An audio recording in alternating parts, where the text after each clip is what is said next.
Hello everyone, it is Erin Floto here, and I am here to show you some different types of Traveler's Notebook spreads.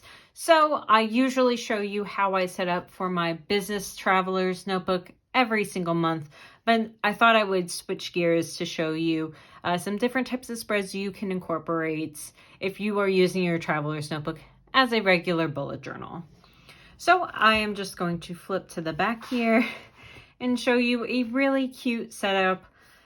In my oh so humble opinion, I've decided to incorporate a lot of that scrapbooky element of a traveler's notebook. That's one of the things that I really love about seeing traveler's notebooks on Instagram, is like that little bit of scrapbooky element, like where they use a lot of paper materials and washi tapes and things like that.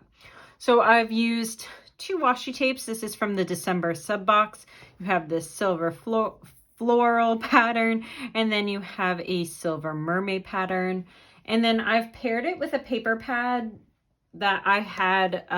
This is from Craftsmart. I got it at Michael's, and it has a lot of these like nautical elements, which I thought would be a lot of fun, so I've decided to pair those 2 together. So I have decided to really create just a statement piece on the left here, and then create a monthly spread here on the right.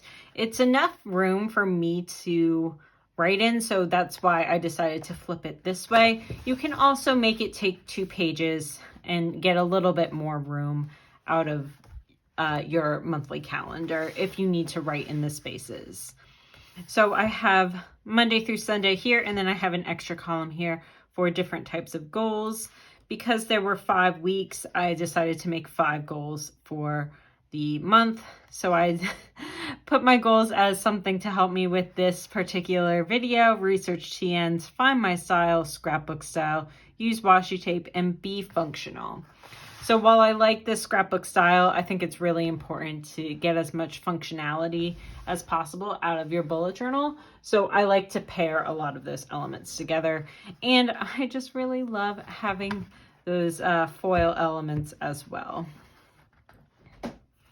Moving on from the monthly setup, I have a daily journaling page. Again, this is something that's really classic in a traveler's notebook. So I took 2 different quotes from these paper pads. So I have just a starfish here, and then a quote that says "make waves." Again, I added some washi tape here in the corner and putting a little bit of journaling down. One of the things that I really like, yet again, about Traveler's Notebook is it kind of encourages the use of photos. So I thought that it would be nice to journal for the first part of your day and try to implement some photos. Maybe I implement some more photos from this paper pad, or I have a photo from that day of me and the family, me and the dogs, something special that I did that day. So incorporating that at the bottom of the page. Moving on, I have a weekly. So again, I've picked out one of these really lovely nautical quotes. It says, instead of "c'est la vie," it says "see la vie." Each of these boxes is 9 boxes down, except for this one, which is 11. So if you wanted to make each of these boxes even, all you have to do is take 1 from the top and 1 from the bottom, and then you have even boxes. So I decided to do Monday, Tuesday, Wednesday, Thursday, Friday, and split up my weekend, just because I try to relax on the weekend occasionally. So I've decided to split up the weekend. If you don't want to do that, I have another spread later on about keeping all of the boxes even. On this page, I have a section for top priority tasks, again, including some of these beautiful foiled elements, as well as some washi tape. And this particular weekly is an Alistair method, which means that you have task number 1 and you mark it on the day that you conduct it. If you do it over the course of multiple days, all I have to do is box in, say I do this task on Monday and Wednesday, then I would mark in on Wednesday as well. This is helpful if you have a lot of repeating tasks, like you have a lot of daily tasks. Like for me, inbox 0 is always on my Alistair method because I try to keep my inbox to a low amount for my work computer. So Monday through Thursday will mark off inbox 0. And then for task number 2, if you don't get to it Tuesday, you can always migrate it over to Wednesday. So that's the idea of the Alistair method. If you want some more information on that, Haley Remdy does a lot of great work on that. So I will go ahead and link that down below. Here is another style weekly. So I have a section marking off the middle of the page.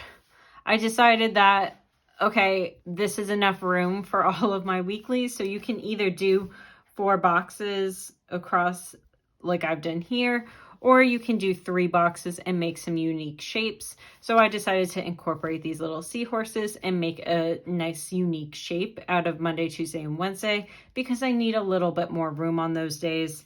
And then Thursday and Friday is a little bit less room than say on that Monday. And then finally, here is another weekly. So this is, as I was saying before, where you have 9 boxes down and 9.5 boxes wide. So this gives a equal amount to every single day of the week. And then I created a little habit tracker in here. You can also have a little note section. You can have a little quote box, things like that. And then I've made this printable for you, which will be in the blog post. And I will link down below over on Archer and Olive's blog. So I created this little printable. It's meant to be a coloring page, and I thought that this would be really nice to size down for a traveler's notebook. And I thought I would just bring that little bit of nautical feel to your bullet journal. So if you are interested, again, the link will be below, and it is posted on Archer and Olive's blog. So I hope that provided some really nice different styles of bullet journal pages for a traveler's notebook that I thought you would like. So if you like this video, please like, subscribe, hit that notification bell, all that kind of jazz. I will see you next time. Bye, everyone.